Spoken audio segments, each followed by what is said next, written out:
Gold, trusted gold buyers. మీరు తాకట్టు పెట్టిన బంగారాన్ని విడిపించి ఈ రోజు ఉన్న మార్కెట్ ధరకు కొనబడను.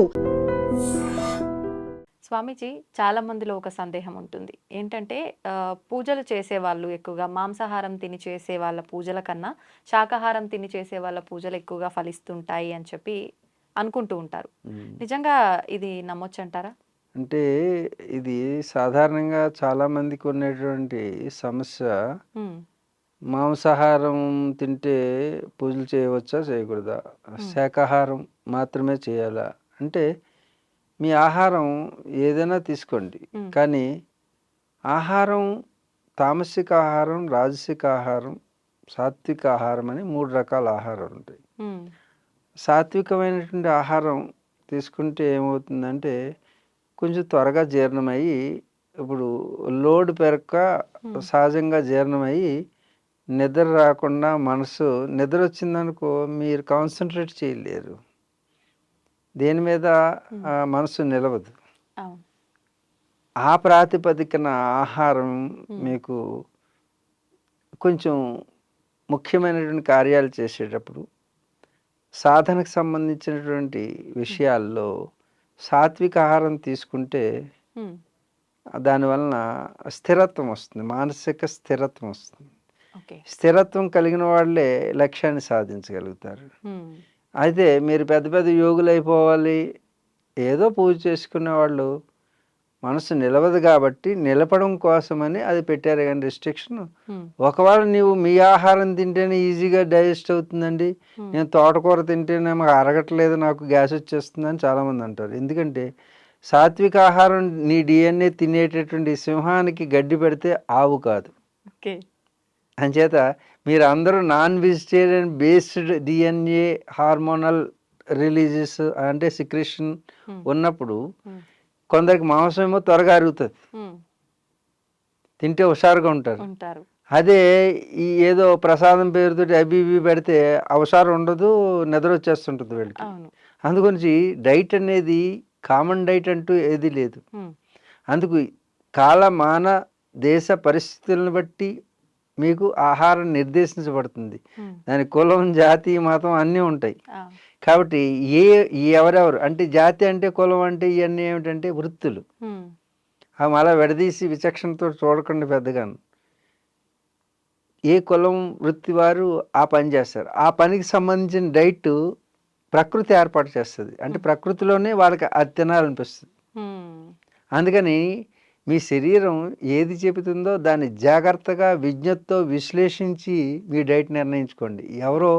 ఎవరో అది తినమన్నారు, ఇది తినమన్నారు, ఏంటమ్మా మిల్లెట్లు తినమన్నారు, బుల్లెట్లు తినమన్నారు, అలా తినకండి. మీ శరీరానికి దానికి న్యాయం తెలుసు, మీరు ఏ సాధన చేస్తున్నారో మీ శరీరానికి తెలుసు. కాబట్టి ఏ వృత్తి చేస్తున్నారు ఆ వృత్తికి సంబంధించిందే అడుగుతుంది శరీరం. అంటే తప్పు లేదంటారా మాంసాహారం తీసుకోవడం? మాంసాహారం అదే చెప్తున్నా, మీరు అందరూ యోగులు కాదు. మీరు లక్ష్యమైనటువంటి మోక్షాన్ని సాధించడానికి ఏ సాధనలు ఉన్నాయో ఆ సాధనకు సంబంధించిన భోజనం చేయాలి. అందుకే మనకి ఇప్పుడు ఈ దేవికి ఈ నవరాత్రులు చూడండి, ఒక్కొక్క దేవికి ఒక్కొక్క రకమైనటువంటి ఆహారం పెడుతున్నారు. మరి అందరికి కామన్ డైట్ పెట్టచ్చు కదా, అన్నీ తోటకూర కాళ్ళు పెట్టేయచ్చు కదా మొత్తానికి దేవికి. ఒక్కొక్క దేవికి ఒక్కొక్క ఆహారం, ఆ నైవేద్యం. అలాగ ఏ పని చేస్తుందో ఆ దేవి అప్పుడు ఈ దేవి ఆ దేవి ఏ పని చేస్తుందో ఆ పనికి తగినటువంటి ఆహారం మీరు సెలెక్ట్ చేసుకోవాలి. అంతేగాని మీరు చేసేటటువంటి వృత్తి ఏది దాన్ని బట్టి ఆహారం ఉంటుంది. అలాగే మీరు టిబెట్లో ఉన్నారనుకో, అక్కడ ఉన్నటువంటి సాధకులందరూ కూడా మ్యాక్సిమం మాంసాహారమే తీసుకుంటారు. యోగులందరూ మేము గురుదక్షిణగా కూడా ఇచ్చేది మాంసాహారమే. మాంసాహారమే కాదు, మద్యం కూడా ఇస్తాం. అక్కడ ఏంటి -డిగ్రీస్లో ఉంటుంది చలి. అప్పుడు మీలాగా ఈ పప్పు అన్నం ఇవి తింటే ఆ లోపలే ఉండిపోతుంది, కరగదు అది. ఎందుకంటే అది కూడా చలవ చేస్తుంది కాబట్టి. -డిగ్రీలు ప్లస్ చలవ చేసే ఆహారం ఈజ్ఈక్వల్ టు మరణం. అంచేత అక్కడ వేడెక్కించేటటువంటి ఆహారం కావాలి. అక్కడ యాక్ ఉంటుంది కదా, యాక్ మాంసం ఉంటుంది. అలాగే మనకి డ్రై ఫిష్ అంటే యాక్ యొక్క చర్మాన్ని పలచగా కోసి అవి ఎండబెడతారు. ఎండబెట్టి అవి దాచుకుని అవి తింటారు.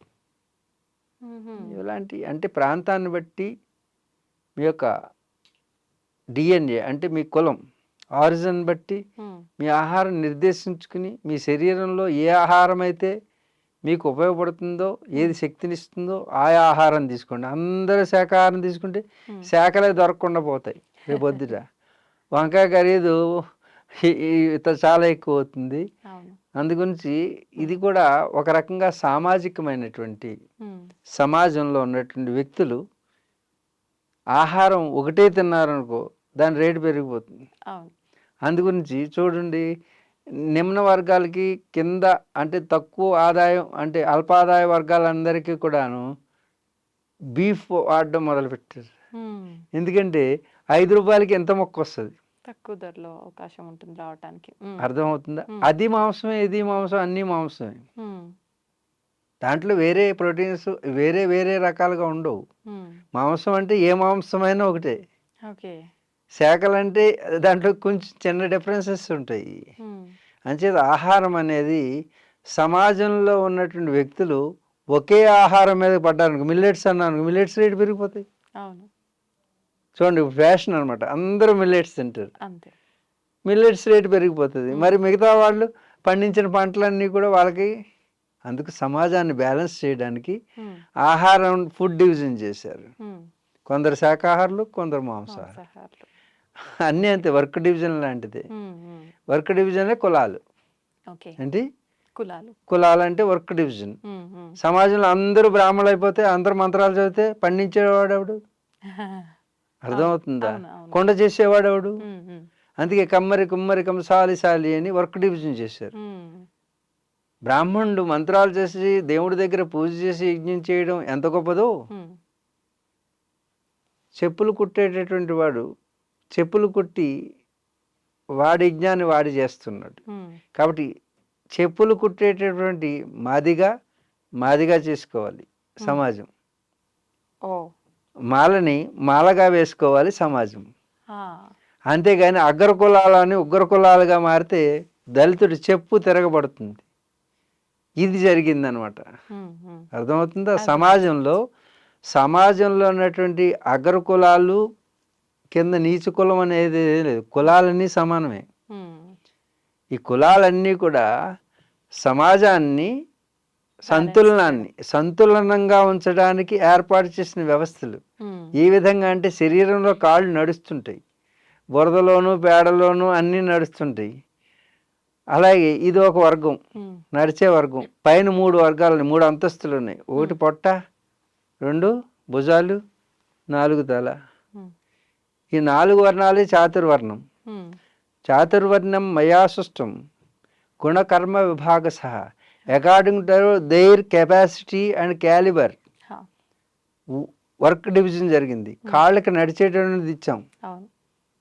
అర్థమైందా? పొట్టకి లోపలంతా ఏది నువ్వు వెళ్ళినా సరే ఈ శరీరంలో ఇక్కడికి వెళ్ళిపోతుంది. వెళ్ళిన తర్వాత గోరికి ఏం కావాలి, కంటికి ఏం కావాలి, కంటి రెప్పకి ఏం కావాలి, నల్లగుడ్డుకి ఏం కావాలి, తెల్లగుడ్డుకి ఏం కావాలి, చెవికి ఏం కావాలి, పన్నుకి ఏం కావాలి, ఎముకకి ఏం కావాలి, గోరికి ఏం కావాలి.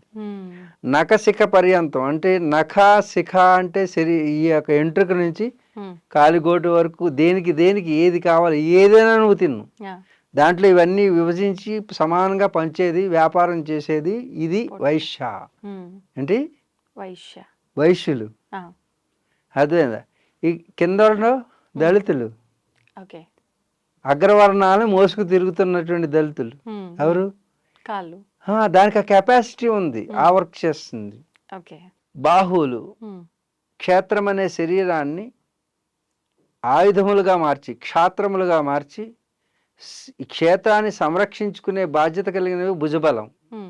క్షత్రియుడు, బ్రాహ్మణుడు బ్రహ్మ జ్ఞానాన్ని అవపాసించి కళ్ళ ద్వారానే జ్ఞానం, చెవుల ద్వారా జ్ఞానం, నాలుక ద్వారా జ్ఞానం, స్పర్శ ద్వారా జ్ఞానం, ఈ యొక్క వాసన ద్వారా జ్ఞానాన్ని లోపల పెట్టుకుని పైన కూర్చుంటుంది. వీడు బ్రాహ్మణుడు. ఇప్పుడు చెప్పండి, కులాలు ఎక్కడున్నాయంటే నీ శరీరంలో ఉన్నాయి. నీ శరీరంలో కాళ్ళకి రిజర్వేషన్ కల్పించు ఒకసారి. కల్పిస్తే ఏమవుతుంది? అందుకు రిజర్వేషన్ అడగడం కాదు, మనలో రాజకీయ నాయకులు నీ కాళ్ళు వేరు, చిచ్చిచి అవి బురదలో ఉంటాయి వాటిని ముట్టుకోకంటే. కానీ ఒక గురువు ఏం చేస్తాడు, నేను వచ్చిన వెంటనే ఎక్కడ నమస్కారం పెట్టమంటాడు, కాళ్ళు ముఖానికి పెడతావా? అందుకే భారతీయ సాంప్రదాయంలో ముందు సమాజంలో ఉన్నటువంటి దళితుల్ని నమస్కారం చేసుకోండి. ఈ సంస్కారం వస్తే ఈ యొక్క ప్రపంచం విశ్వశాంతితో ఉంటుంది. ముందు ఎవరైతే కష్టపడేటువంటి వర్గం ఉందో, ఈరోజు తిండి అందుతుందంటే మనకి కాళ్ళకి రక్షణ ఉందంటే ఆ రక్షణకి ఏర్పాటు చేసినటువంటి మాదిగా చేసుకునే సంస్కృతి అగ్ర కులాలకు ఉండాలి. కానీ అగ్ర కులాలు ఉగ్ర కులాలైతే దళిత జాతి తిరగబడుతుంది. అదే జరుగుతున్నది ఇప్పుడు ఈ భారతంలో. కాబట్టి చాతుర్వర్ణ్యం మయా సృష్టానికి అర్థం మారిపోయి ఒకరినొకరు అంటే కాళ్ళు నరికేసుకునేవాడు, కాళ్ళు వచ్చి ముఖాన్ని తండడం, ముఖం వచ్చి కాళ్ళని తండడం. అంటే శరీరంలోనే సమాజం అనేటువంటి శరీరంలో 4 వర్ణాల పేరు చెప్పి కాలు వేరు చిచి అది కింద నడిచేది అని విభజించారు. మన దేశాన్ని విభజించేటటువంటి ఎవరూ రాలేదు, కానీ బ్రిటిష్ వాళ్ళు వచ్చి ఈ జాతి ఎప్పటికీ విడిపోదు కాబట్టి వీళ్ళలో కులాలు చిచ్చు రగలించాలని కాళ్ళని వేరు చేసి పట్టణ వైశ్యులని ఈ ముగ్గురిని నువ్వు మోసుకు తిరుగుతున్నావని కింద ఎక్కువగా లాంగ్ శరీరానికి ఎక్కువ పొడవు ఉండేది అది కాళ్ళు. ఈ జాతిని రెచ్చగొట్టి ఈ పై వ్యవస్థని కూలగొట్టారనమాట. అప్పుడు మనలో స్ప్లిట్ వచ్చింది, తద్వారా వాళ్ళు ఏలుకునే అవకాశం ఉంది. ఇదే విధంగా చతుర్వర్ణాలని విడదీసి మనం విడదీయడానికి లేనటువంటి సనాతన ధర్మాన్ని ఆచరించేవాళ్ళం. మనం అన్నీ ఒకటే శరీరం అనే భావనలో ఉండేవాళ్ళం.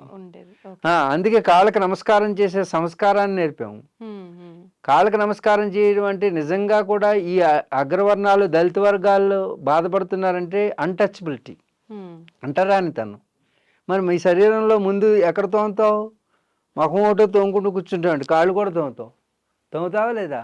అందుకు పైన ఉన్న చేతులు తన చేతలతో కింద ఉన్నటువంటి కాళ్ళని తోముతున్నాయే. అలాగే ఈ సమాజంలో ఉన్నటువంటి అగ్రకులాలన్నీ కూడా కింద ఉన్నటువంటి కాళ్ళకి నమస్కారం చేయడం అక్కడి నుంచి that is the base of your livelihood. నీ జీవితానికి నిన్ను నడిపించేటువంటి శక్తి దళితులని తెలుసుకో. పైన ఉన్నటువంటి అగ్రకులాలన్నీ కూడా దళితులని ప్రేమగా చూడండి. వారికేమీ మీరు వాళ్ళని ప్రేమగా చూసి సమాజంలో భాగంగా చూడండి, అన్టచబుల్గా చూడకూడదు. ప్రథమంగా వాళ్ళకి నమస్కారం చేసే సంస్కారం నేర్చుకున్నప్పుడు సమాజంలో ఈ సంతులత దెబ్బతిందదు. కులాలు జాతులు అంతం కావాలంటే అంతమవుతుంటే ఎవరి కులాన్ని వాళ్ళు గౌరవించేటటువంటి విధంగా గౌరవప్రదమైనటువంటి వృత్తిగా చూడండి. ఇప్పటి వరకు అశ్రద్ధ జరిగింది వాళ్ళ మీద, కానీ ఇప్పుడు చూడండి కొండ ఖరీదు ఎంత అయింది. మళ్ళీ రాబోయే రోజుల్లో మీకు ఉన్నటువంటి స్టీల్ పాత్ర కంటే కొండ ఖరీదే ఎక్కువ అవుతుంది. అలాగే మీరు మొన్నటి వరకు 5 రూపాయలు గడ్డం గీయడానికి ఇచ్చేవారు, వాళ్ళు చులకనగా చూసేవారు. ఇప్పుడు 500 ఇస్తేనే గడ్డం గీయరు వాళ్ళు. కాబట్టి అదే వృత్తి తిరిగి పునరావృతమై అది పైకి వెళ్తుంది, ఇది కిందకి వెళ్తుంది. అందుకే మీకు చెప్పినది ఏంటంటే సైకిల్లో బంధించబడుతూ ఉంటుంది. ఒకసారి పైకి ఇది వస్తుంది, ఇట్స్ కామన్. ఓకే స్వామీజీ, ఇంకొకటి మాంసాహారం అంటే ఎవరి వృత్తిని బట్టి దాన్ని బట్టి వాళ్ళు తింటుంటారు. ఓకే, అయితే చాలా మందిలో ఏంటంటే మాంసాహారం తిన్న తర్వాత ఎన్ని గంటల తర్వాత మనం పూజలు చేసుకోవచ్చు, ఏదైనా పూజ వ్రతం లాంటివి ఉన్నాయి అంటే మెయిన్ అమ్మ మాంసాహారం తిన్న దేవుళ్ళు కూడా ఉన్నారు. మన దేవుళ్ళుగా చెప్పుకునే వాళ్ళు కూడా మాంసాహారాన్ని భుజించినట్టు శాస్త్రాల్లో ఉంటుంది. అవునా? అరణ్యకాండలో చూసినా ఎక్కడ చూసినా రామాయణంలో కూడా ఉంటుంది. కాబట్టి అక్కడ రాముడు క్షత్రియుడు, క్షత్రియ భోజనం చేస్తాడు. క్షత్రియ హోటళ్ళు ఏముంటాయి? రాజుల భోజనం హోటళ్ళు ఉన్నాయా ఇక్కడ? రాజుల భోజనం అని రాస్తారు కదా, రాజుల భోజనమే రాజులు తింటారు. కాబట్టి రాజుగా ఉండాలంటే క్షేత్రాన్ని సంరక్షించాలంటే శారీరక దార్ఢ్యం పెంచుకోవాలి. మానసిక బుద్ధి రెండు కలిసి కాంబినేషన్కి సంబంధించిన ఫుడ్ తింటారు. అంటే బుద్ధి వికాసానికి, శారీర దార్ఢ్యానికి. మిలిటరీ వాళ్ళకి పప్పు పెట్టండి, ఇంక పడుకుంటారు వాళ్ళు. యుద్ధం చేసేవాడికి ఏం చేయాలి? సిద్ధం చేయాలి. కాబట్టి మాంసాహారం వాళ్ళే. అలా వృత్తిని బట్టి ఈ యొక్క ఆహార విభజన జరిగింది. ఏ ఏ వృత్తి వారు ఏ ఏ ఆహార, ఏ కులం వారు, కులం అంటే వృత్తి. వారి యొక్క జాబ్, ఉమ్, ఆ జాబ్ని బట్టి ఆహారం ఉంటుంది.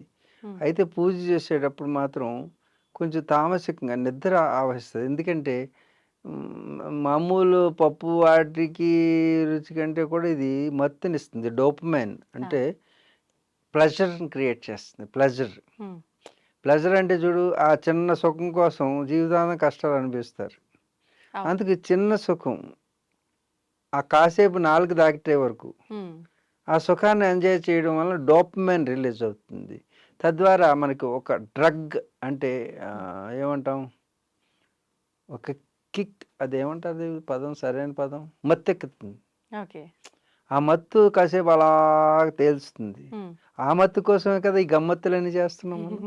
ఉమ్, ఆ మత్తు కోసం, చిన్న మత్తు కోసం ఆ మత్తునిస్తుంది. కాబట్టి మత్తు వేరు, అపరమత్తు వేరు. ఉమ్, పూజకి అపరమత్తు తర్వాత అవసరం.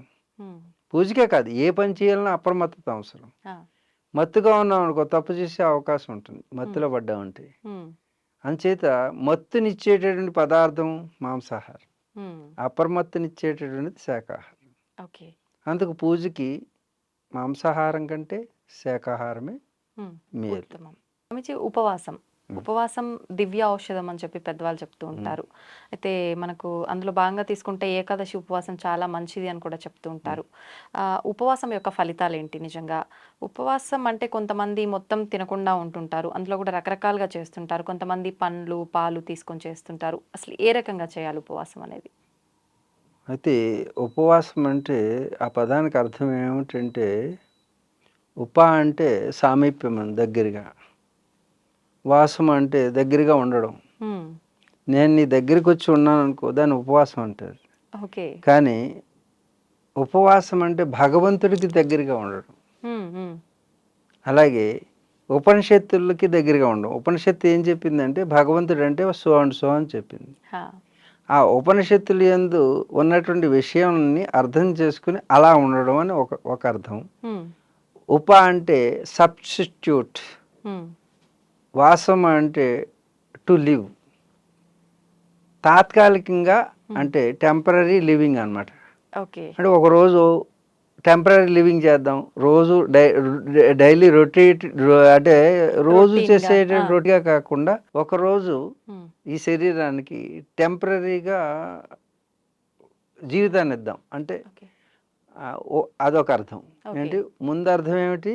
ఉమ్, భగవంతుడికి దగ్గరగా దగ్గరగా ఉండడం ఉండటం. అంటే సామీప్యం నందు. ఉమ్, భగవంతుడికి సామీప్యం, భగవంతుడు ఉన్నాడని ఆయనలో కాసేపు అలా ధ్యానం చేస్తూ ఉంటే నిజంగా భగవంతుడి దగ్గరికి వెళ్ళినప్పుడు ధ్యానంలో శక్తి మనకి పెరుగుతుంది. ఉమ్, మనం ఆహారం తీసుకునేది దేనికంటే శక్తిని పెంచుకుంటాం.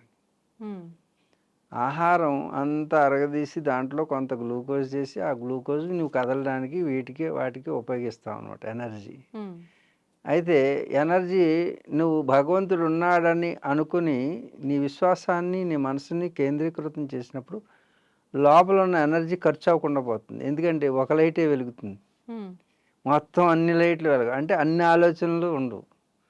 అందుకు అన్ని ఆలోచనలు ఏకీకృతం చేసి ధారణ చేస్తే దాని పేరు, ఆ ధారణ ఒకే వస్తువు మీద ఉంటే దాన్ని ధ్యానం అంటారు. హా, ఆ ధ్యానం ఎప్పుడైతే చేస్తున్నావో శక్తి విహీనం కావు, శక్తిని పుంజుకుంటావు. ఉమ్, ఆ శక్తిని పుంజుకుంటం వల్ల ఆహారం అక్కర లేకుండా పోతుంది, నువ్వు మానడం కాదు. ఉమ్, నువ్వు మానితే దాన్ని ఉపవాసం అనరు. ఓకే. కాకపోతే ముందు ఈ సాధన చేసే ముందు నువ్వు మానడం నేర్చుకోవాలి ముందు బలవంతంగా. ఉమ్, ఉమ్, తర్వాత గాడిలో పడిన తర్వాత కొంతకాలం పోయిన తర్వాత నీకు ఆహారం అవసరం తినాలనిపిస్తుంది. ఎందుకంటే నీ శక్తిని నువ్వు ప్రిజర్వ్ చేసుకుంటావు కాబట్టి నీకు ఆ శక్తి ఉంటుంది. కాబట్టి ఇక ఆహారం మీద ఆసక్తి ఉండదు. ఓకే. అంటే శక్తి ఉంటే ఆహారం తినకపోయినా శరీరం నిలబడుతుందా?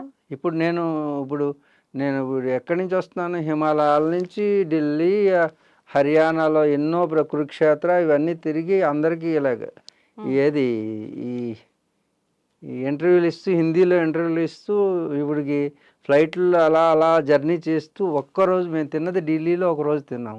ఉమ్, తర్వాత విశాఖపట్నం, శ్రీకాకుళం, బొబ్బిలి ఇవన్నీ ఉత్తరాంధ్ర అంతా తిరిగి అక్కడ స్పీచ్లు ఇచ్చిన తర్వాత అక్కడ ఒక ఆహారం, ప్రకృతి ఆహారం కొంచెం తీసుకున్నాం. మరలా ఇక్కడికి వచ్చిన తర్వాత రాత్రి 2 ఇడ్లీ ఎవరో ఇచ్చారు. 2 ఇడ్లీ తిన్నాం.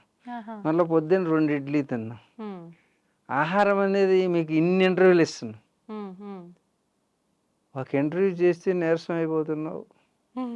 కాబట్టి ఇన్ని ఇంటర్వ్యూలు అంటే ఎనర్జీ అనేది ప్రిజర్వ్ అవుతుంది. మన ఎనర్జీని తక్కువగా వాడతాం అన్నమాట. ఎప్పుడు కూడాను ఒక విషయం మనం చెప్తున్నప్పుడు you should anchor on the subject. Do you know about the anchor? చెప్పండి. Meaning of anchor? యాంకర్ అంటే ఏమిటి? ఏమిటి యాంకర్ అంటే ఏమిటి? అంటే ఒక కార్యక్రమానికి హోస్టింగ్ చేయడం కాదు, దాన్ని హోస్ట్ అంటారు. యాంకర్ అంటే షిప్. షిప్ని సముద్రంలో లంగర్ వేస్తారు. అంటే ఆ యాంకర్ని వేస్తే అలాంటి యాంకర్స్ వేసినప్పుడు కింద ఉన్నటువంటి ఇసుకను పట్టుకుని ఉంటుంది. సముద్రంలో షిప్పు ఊగకుండా ములగకుండా కాపాడేటటువంటిది. అంటే అటు ఇటు ఊపేసేటువంటి కెరటాలు వచ్చినప్పటికీ బ్యాలెన్స్ చేసే పాత్రను వహించేది యాంకర్.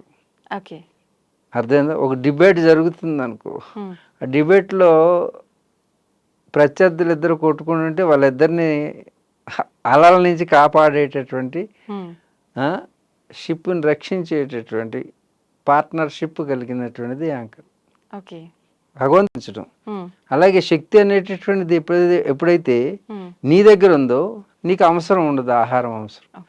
సహజంగా ఉపవాసం అంటే భగవంతుడి యందు నివసించడం. అంటే ఇప్పుడు శరీరంలో నివసించకుండా మన యొక్క మనసు ఎప్పుడైతే భగవంతుడి యందు విశ్వాసంలో నివసిస్తుందో ఆహారం అనేది ఏకాగ్రత చెందడం వలన, స్ప్లిట్ మైండ్ లేకపోవడం వలన ఎప్పుడైతే మనసు పరిపరి విధాలు ఆలోచిస్తుందో చాలా నిస్సత్తు వచ్చేస్తుంది.